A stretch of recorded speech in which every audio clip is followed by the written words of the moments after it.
মনোনয়নৰ অন্তিম সময়লৈকে নাই কংগ্ৰেছৰ প্ৰাৰ্থী তালিকা। প্ৰাৰ্থী তালিকা ঘোষণা কৰিব নোৱাৰাৰো অদ্ভুত অজুহাত। মিত্ৰতাৰ কথাও বিহুতে পাতিব কংগ্ৰেছে। এই বহাগ বিহুত মই হীৰেণ গোহাঁই ছাৰক লগ পাবলৈ গৈ আছোঁ। ছাৰৰ নেতৃত্বত এই কথা বহুত আগবাঢ়িছে আৰু বিহুত এই নতুন বছৰতে ছাৰক লগ ধৰি পৰৱৰ্তী সময়ত কংগ্ৰেছে যি পদক্ষেপ ল'বলগীয়া আছে আমি সেই কথাখিনি আগবঢ়াম।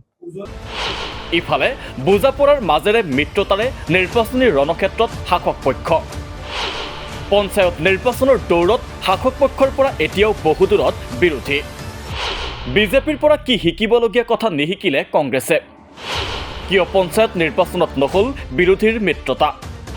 কংগ্ৰেছৰ মিত্ৰদলেও ক'লে মিত্ৰতা নোহোৱাৰ কাৰণ ভালকৈ জানিব কংগ্ৰেছেহে।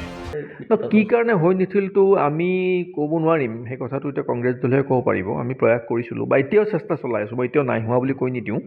মিত্ৰতাৰ ধৰ্ম অক্ষুণ্ণ ৰাখি পঞ্চায়ত নিৰ্বাচনত একেলগে যুঁজ দিব বিজেপি আৰু অগপই। আসন ভাগ বতৰাৰ পাছত ইতিমধ্যে বিজেপিয়ে ঘোষণা কৰিছে নিজৰ প্ৰাৰ্থী তালিকা।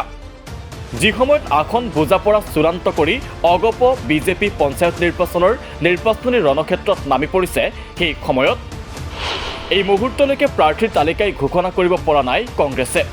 প্ৰাৰ্থীৰ তালিকা ঘোষণা কৰিব নোৱাৰাৰ কাৰণ ব্যাখ্যা কৰি ভূপেন বৰাৰ অজুহাত।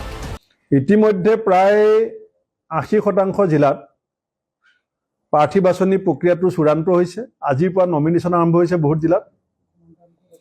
২-৩খন জিলাত নিশ্চিতভাৱে কিছু বিতৰ্ক পোহৰলৈ আহিছে আৰু তাৰ মূল কাৰণটো হৈছে যে সম পৰ্যায়ৰ সম জনপ্ৰিয়তা থকা যেতিয়া প্ৰাৰ্থী থাকে তেতিয়া জিলা PSC-বিলাকত হেঁচাটো বেছি পৰিছে।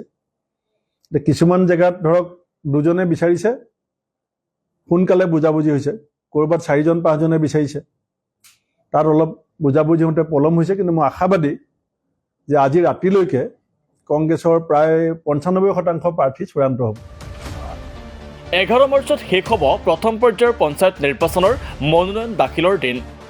কিন্তু 10 মাৰ্চৰ সন্ধিয়া পৰ্যন্ত এটাও জিলা পৰিষদৰ প্ৰাৰ্থীৰ নাম আনুষ্ঠানিকভাৱে ঘোষণা কৰিব পৰা নাই কংগ্ৰেছে। ইফালে স্থানীয় পৰ্যায়ত সহযোগী বিৰোধী দলৰ সৈতে মিত্ৰতাৰ কথা ঘোষণা কৰিও এতিয়ালৈ তাৰ কোনো ফলপ্ৰসূ আৰু আনুষ্ঠানিক ফলাফল দেখুৱাব পৰা নাই কংগ্ৰেছ দলে।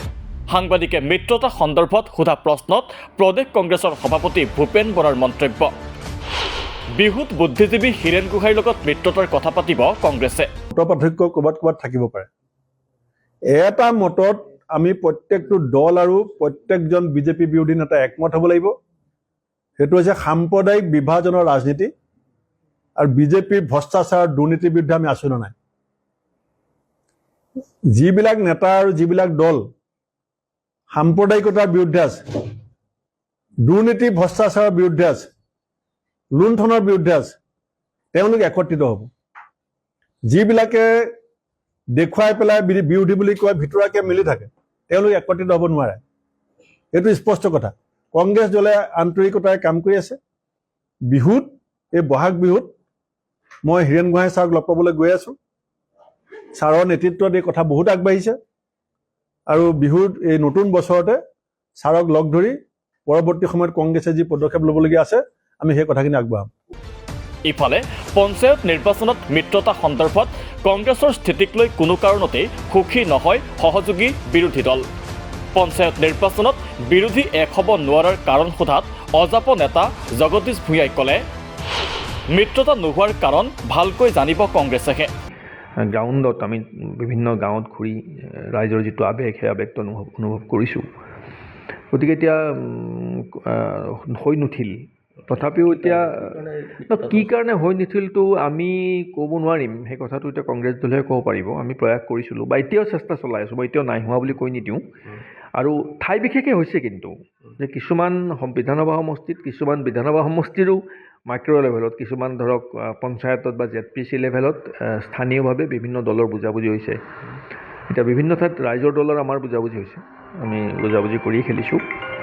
গতিকে কংগ্ৰেছৰ লগতো স্থান বিশেষে বিভিন্ন ঠাইত যোগাযোগ কিছু বুজাবুজি হৈছে, একদম নাই হোৱা তেনেকুৱা কথাও নহয়, কিন্তু অতি সামান্যভাৱে। সেইটো যদি ব্যাপকভাৱে সামগ্ৰিকভাৱে অসমৰ ক্ষেত্ৰত হ'লহেঁতেন নিশ্চিতভাৱে সুফল পালেহেঁতেন, পোৱা গ'লহেঁতেন। তথাপি যি সময়ত আসন ভাগ বতৰা সম্পূৰ্ণ কৰি শাসক পক্ষ নিৰ্বাচনী ৰণক্ষেত্ৰত নামি পৰিছে, সেই সময়ত বিৰোধীৰ মাজত আনুষ্ঠানিক বুজাপৰাৰ অভাৱে এক প্ৰকাৰে শাসক পক্ষৰ বিজয়কেই বাট মোকলাই দিছে। অগপ বিজেপিৰ নিৰ্বাচনী ৰণক্ষেত্ৰত সক্ৰিয় হৈ পৰাৰ সময়ত অন্তিম সময়লৈ কংগ্ৰেছে প্ৰাৰ্থী তালিকা ঘোষণা কৰিব নোৱাৰা কাৰ্যও দলটোৰ দুৰ্বলতা বুলি প্ৰতিপন্ন হৈছে। এনে কিছুমান ঘটনাই এতিয়া প্ৰতিপন্ন কৰিছে পঞ্চায়ত নিৰ্বাচনৰ দৌৰত কংগ্ৰেছ এতিয়াও বহুদূৰেই পিছুৱাই আছে।